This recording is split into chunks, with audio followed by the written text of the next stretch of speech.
Babylon village becomes extremely quiet after midnight. The restaurants close, the train station empties, most traffic disappears from the streets near the water. And during the summer, especially when fog drifts inland from the Great South Bay, entire sections of the village begin feeling strangely isolated from the rest of Long Island. For years, locals across the South Shore have quietly circulated stories about strange radio interference near Babylon. Most people dismiss them as ordinary signal distortion from marine traffic and old communication systems near the bay.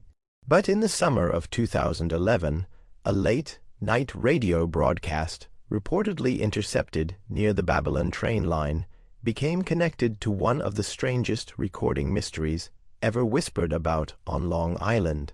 A story involving emergency frequencies, missing audio files, and a signal that allegedly continued transmitting after the source itself could no longer be located.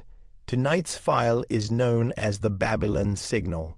In July of 2011, a freelance radio hobbyist from Nassau County reportedly began documenting unusual signal interference occurring late at night near the Babylon area while monitoring local emergency frequencies from his home recording setup.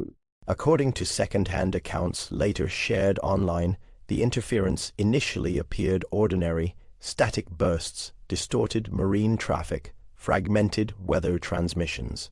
But according to archived discussions connected to the story, another signal reportedly began appearing repeatedly shortly after 1:30 in the morning over several consecutive nights.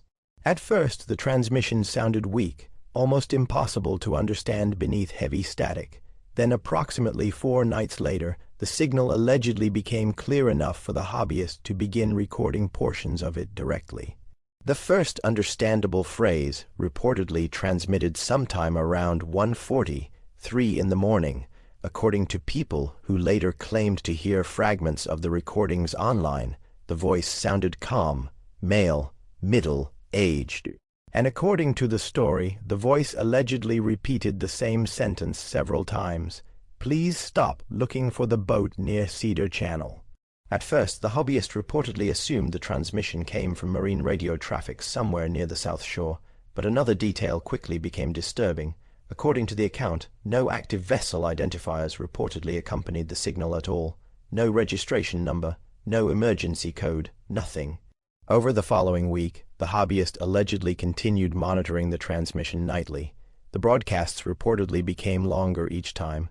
Some allegedly contained distorted weather information. Others reportedly included fragmented references to shoreline locations near Babylon, Gilgo, and Oak Beach. Then, according to archived forum posts later discussing the recordings, one transmission allegedly changed the entire tone of the investigation. Approximately 6 minutes into the recording, the unidentified voice reportedly says they should never have searched the marsh after low tide. Moments later, another voice allegedly becomes audible underneath the transmission itself, not speaking directly into the microphone, whispering somewhere farther away. According to listeners who later discussed the recording online, the second voice reportedly repeats the phrase, "It's still under the water." At first, most people dismissed the recordings as fabricated paranormal audio projects, but according to second-hand accounts later shared online, the hobbyist allegedly became increasingly disturbed after attempting tracing where the signal originated geographically. Using directional radio equipment, he reportedly narrowed the transmission area towards sections of marshland west of Cedar Beach near the South Shore Bay system. At first, he assumed an abandoned marine repeater station somewhere near the water might be malfunctioning, but according to the story, another detail immediately appeared wrong. The signal allegedly only appeared during periods of heavy overnight fog. Several nights reportedly passed without any transmission at all. Then the broadcasts would suddenly return again shortly after 1 in the morning, whenever visibility conditions deteriorated near the shoreline. In August of 2011, The hobbyist reportedly traveled toward Babylon with portable recording equipment, hoping to capture the signal closer to its source. According to archived discussions connected to the incident, he allegedly parked near a small marina area before walking toward the shoreline shortly after midnight. Most of the initial recordings reportedly contained only wind and distant boat movement. Then approximately 1:27 in the morning, the transmission allegedly returned again suddenly at full strength. According to people who later claimed to hear portions of the field recordings online, the voice sounded significantly clearer this time. The unidentified speaker allegedly says, "You need to leave before the tide changes again." At first, the hobbyist reportedly believed someone nearby was transmitting intentionally toward his equipment, but according to the story, another sound reportedly became audible moments later somewhere beyond the marsh, metal striking repeatedly against something hollow, slowly, at regular intervals.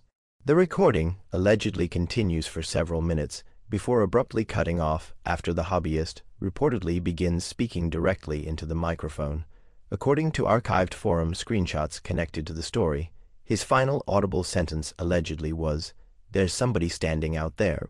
The remaining audio reportedly contains only heavy interference before ending completely. According to second-hand accounts later shared online, the hobbyist allegedly uploaded portions of the recordings to several paranormal discussion forums over the following days while attempting identifying the origin of the transmissions.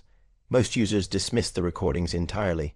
Others believed the broadcasts likely originated from abandoned marine equipment somewhere near the bay. But another disturbing detail allegedly surfaced shortly afterward. Several listeners reportedly noticed background sounds inside multiple recordings that did not match the visible environments described during the investigation. At moments where the hobbyist allegedly stood alone near the shoreline, listeners reportedly claimed they could hear faint crowd noise somewhere beneath the static. Others described hearing what sounded like emergency sirens moving slowly underwater.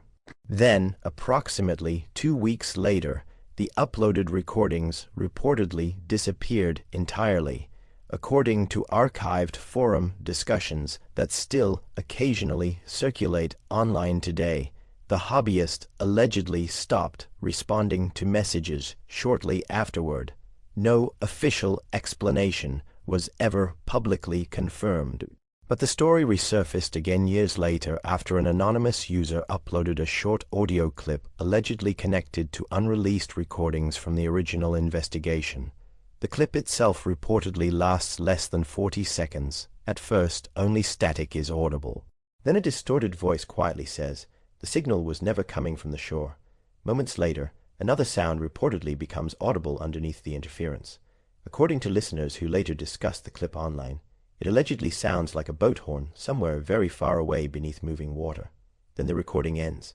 Today, radio interference near Long Island's South Shore remains relatively common due to marine traffic, weather systems, and overlapping emergency communications. Most strange transmissions are eventually explained. But according to longtime radio hobbyists familiar with the Babylon signal, unusual broadcasts are still occasionally reported near sections of the South Shore during periods of heavy fog late at night, especially near Cedar Channel. And according to several people who claim to have monitored similar interference over the years, the most disturbing part of the original recordings was never the unidentified voice itself.